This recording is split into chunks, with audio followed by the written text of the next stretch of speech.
ما حدث اليوم له بعد في رأيي عميق واستراتيجي في العلاقات بين روسيا الاتحادية والعالم الإسلامي ككل.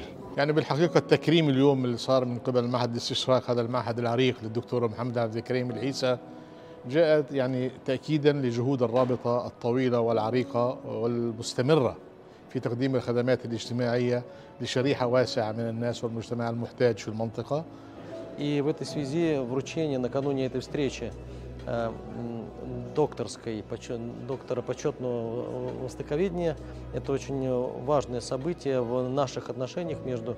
И высокое признание академическим ученым сообществом России большого вклада доктора Мухаммада Абдуль-Карима Аль-Иса как дипломата, человек, который внес большой вклад в диалог межкультурный, межрелигиозный, и как знатока фикха ислама, как сегодня было и озвучено, сказано о том, что он тем самым стал представителем многонациональной России в исламском мире.